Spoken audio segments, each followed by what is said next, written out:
Sindh solid waste management board کے ضلع وسطی کے ڈائریکٹر محمد وسیم کی زیر صدارت بلدیہ مستی، جو کہ اب 5 ٹاؤنوں میں تقسیم ہو چکی ہے، اس میں عید الاضحیٰ پر کیے جانے والے انتظامات کے حوالے سے اجلاس کا انعقاد کیا گیا۔ اجلاس میں chairman Liaquatabad Faraz Haseeb, town chairman New Karachi Muhammad Yousuf, town chairman Nusratullah گربر ٹاؤن کے اور چیئرمین نارتھ نظام آباد عاطف علی خان اور ٹاؤن چیئرمین نظام آباد سید محمد مظفر سمیت دیگر 5 ٹاؤن کے ٹاؤن میونسپل کمشنر بھی موجود تھے۔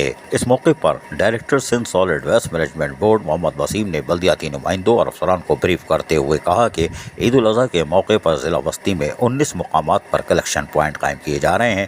ہر یونین کمیٹی میں علائشیں اٹھانے کے لیے 12 سزوکیاں فراہم کی جائیں گی، جبکہ ضلع وسطی میں مجموعی طور پر 6480 اضافی labour, 1620 سزوکیاں، 20 شاول، 105 dumper, 70 tractor trolleys, 60 شہزور truck علائشے اور آپریشن میں استعمال کیے جائیں گے۔ انہوں نے مزید کہا کہ سالڈ ویسٹ مینجمنٹ بورڈ کا عملہ اور بلدیہ وسطی کا عملہ باہمی تعاون سے ضلع وسطی میں علائشوں کو ٹھکانے لگانے کا کام سر انجام دے گا۔ اس موقع پر نو منتخب بلدیاتی قیادت کے رہنماؤں یعنی کہ چیئرمین، وائس چیئرمینوں نے واضح طور پر کہا کہ ہماری خدمات بھی یقیناً ہوگی، کیونکہ ہمارا کام ہی لوگوں کو صاف ستھرا اور صحت مند ماحول کی فراہمی کو یقینی بنانا ہے۔ واضح رہے کہ عید الاضحیٰ سے قبل ہی ضلع وسطی میں مساجد، امام بارگاہوں اور عیدگاہوں کے اطراف خصوصی صفائی ستھرائی کے انتظامات کیے گئے ہیں، تاکہ اہلیان ضلع وسطی کو نماز عید کے دوران کسی قسم کی پریشانی کا سامنا نہ کرنا پڑے۔ عید کے ایام میں یونین کونسل میں فراہم کی جانے والی سزوکیاں علاقے سے علائشیں اٹھا کر کلیکشن پوائنٹ پر پہنچائیں گی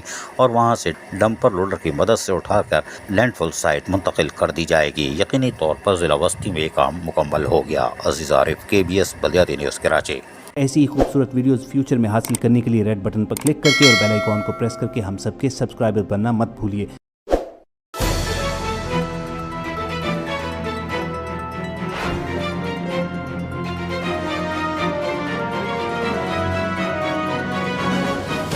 KBS بلدیاتی نیوز۔